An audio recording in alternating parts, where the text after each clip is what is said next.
2026 சட்டப்பேரவை தேர்தல் நெருங்கிக் கொண்டிருக்கிறது.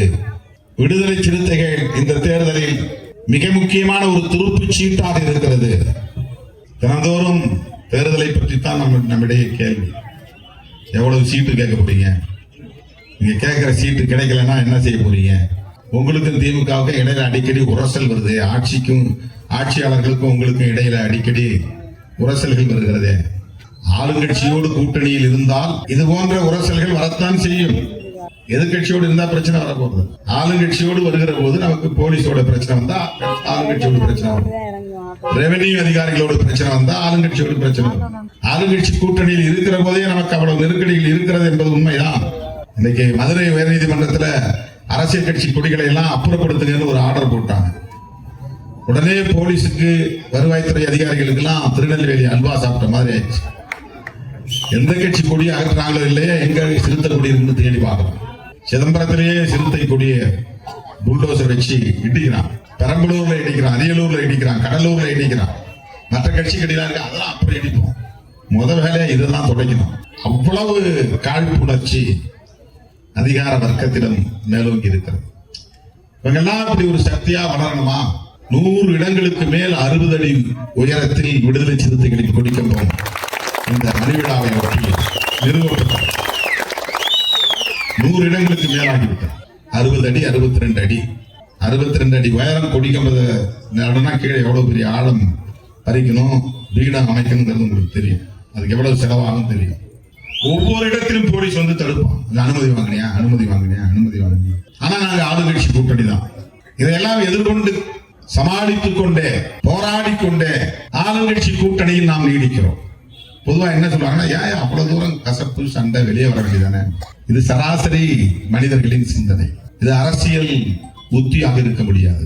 அரசியல் களத்திலே நாம் இருக்கிற போது எல்லாவற்றையும் கவனத்திலே கொண்டுதான் ஒரு முடிவு எடுக்க முடியும். ஒரு பிரச்சனை மட்டும் கவனத்தில் கொள்ள முடியாது. ஒரு டிரான்ஸ்பர் கேட்டோம், டிரான்ஸ்பர் போட்டு கொடுக்கல, அதுக்காக கூட்டணி விட்டு வெளியே வாங்க. ஒரு அட்மிஷன் கேட்டோம், அட்மிஷன் கிடைக்கல, கவர்மெண்ட் காலேஜில் கூட உதவி செய்ய மாட்டேங்கிறாங்க, அதிருப்தி, அதுக்காக கூட்டணி விட்டு வெளியே வாங்க. கோரிக்கைகள் 100 கோரிக்கைகள் வைக்கிறோம், 1-2 தான் நிறைவேறுது, 98 99 நிறைவேறல, அதுக்காக கூட்டணி விட்டு வெளியே வாங்க. இது சராசரியான அணுகுமுறை, சராசரியான ஒரு பார்வை.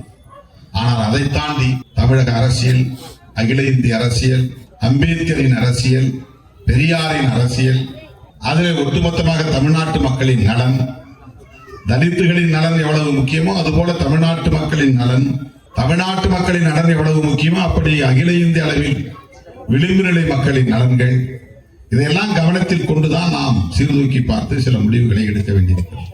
அரசியலில் நிதானம் தேவை, சகிப்புத்தன்மை தேவை, பொறுமை தேவை. நமக்கு ஆதரவான சக்திகள் யார் என்று அடையாளம் காண்பதில் ஒரு தெளிவு தேவை. கொள்கை அடிப்படையில் நம்முடைய பகைவர்கள் யார் என்பதை முடிவு செய்வதில் ஒரு துணிவு தேவை. அதனால்தான் வெளிப்படையா முடிவெடுத்து சொல்றோம். பிஜேபி, பாமக இந்த 2 கட்சிகளில் இருக்கிற அணியில் நாங்கள் ஒருபோதும்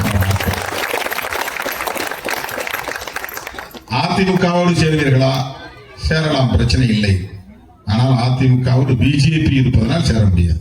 நீங்க இப்படி கதவெல்லாம் சாத்திட்டீங்கன்னா உங்களுக்கு என்ன ஆஃபர் வரும், என்ன உங்களுக்கு பயன் கிடைக்கும்? இங்கேயும் திறந்து வச்சுட்டு அங்கேயும் திறந்து வச்சாதானே நீ ஒழுங்கா இந்த பேரம் பேசலன்னா அந்த பக்கம் போயிடுவேன்னு மிரட்ட முடியும். இங்கே நீ ஒழுங்கா நான் கேட்கறத கொடுக்கணும்னா நான் இந்த பக்கம் போயிடுவேன்னு மிரட்ட முடியும். அப்படி மிரட்டி தானே அரசியல் பண்ணணும். அப்படி ஒரு அரசியல் எங்களுக்கு தேவையில்லை. நாங்கள் அதுக்காக கட்சி வச்சிருக்கோம். அம்பேத்கருடைய அரசியலை மக்களிடம் கொண்டு போய் சேர்க்க வேண்டும், அவ்வளவுதான். 4 பேரை 5 பேரை ஆக்கிட்டா புரட்சி நடத்த போறதில்லை. 5 பேரை 10 பேரை ஆக்கிட்டதுனால ஒன்றும் புரட்சி நடக்க போறதில்லை. 0ல இருக்கிற போதே தாக்கத்தை ஏற்படுத்தியவர்கள் விடுதலை சிறுத்தைகள். ஒண்ணுமே இல்லாத போது தமிழ்நாட்டு அரசியலில் விடுதலை சிறுத்தைகள் யார் என்று திரும்பி பார்க்கக்கூடிய வகையில களமாடியவர்கள் விடுதலை சிறுத்தைகள்.